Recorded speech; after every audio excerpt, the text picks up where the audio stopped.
بچه‌ها سلام، خیلی چای کردم. سلام، خیلی چاکرم. آقا ما قراره با این آب چالش حبس نفس بریم، ولی مجازات داره. مجازاتش همین آب، همین تشت آبه.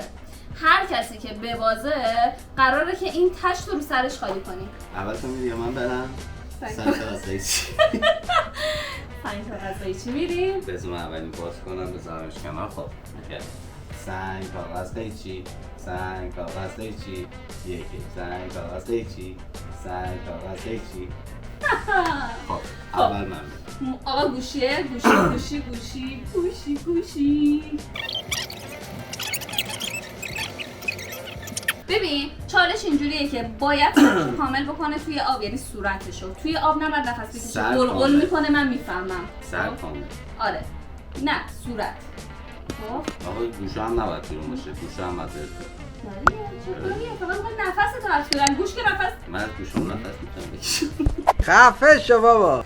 آقا میره توی آب، گردی صورت، دماغ و دهن باید توی آب باشه. قلقل میکنه اگه نفس بکشه. من میفهمم، ما فکر کنم نمیفهمم. خب این نفس تو که نمیتونم، بیرون که میشه من داد. ثانیه شمار میزنم. بیرون میشه داد، تو نمیشه کشید. فرق نمیکنه، بخاطر همین توی آب میخوایم بریم. آره. بعد قلقل کنه مشکل نداره، فقط نباید صورتت بیاد بالا. همین. آره. خیلی خوب. من ثانیه میگیرم. هر کسی که بیشتر زیر آب بمونه برنده است و میتونه سطل آب رو سر و یکی خالی کنه.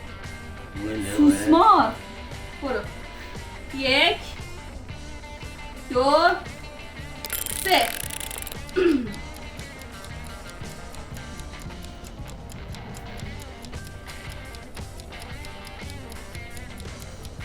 نمیری حالا به خاطر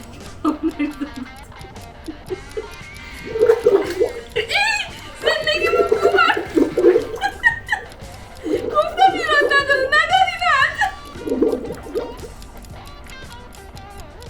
این نفسایی که میدی بیرون از کجا میدی؟ آقا لعنتت، آقا خدایی مهدی دیر زدم و 28 ثانیه بودی. لعنتت. میدونم. آقا خدایی به موقع بزنم مهدی، جرزن نکنیم. بزنم بعد ببینم. 1 مهدی ببین. 1 2 3.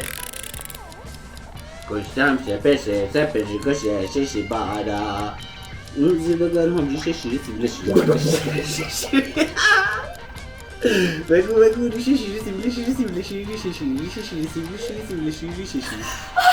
16 ثانیه همش. خیلی سخته. همش 16 ثانیه. الان نگاه کن، من هنوزم نزدم. الان زدم که مثلا بازم میشه 25 ثانیه.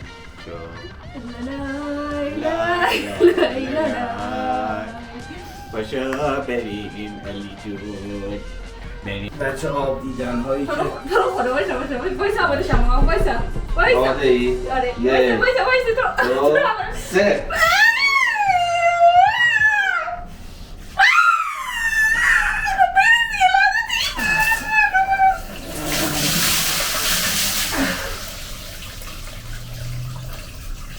این حرفم نیست. این همه خنک میشی. بیا یخ زدم.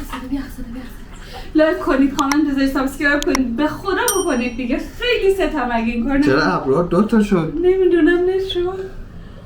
یه دونه شد. بچه خدافظ.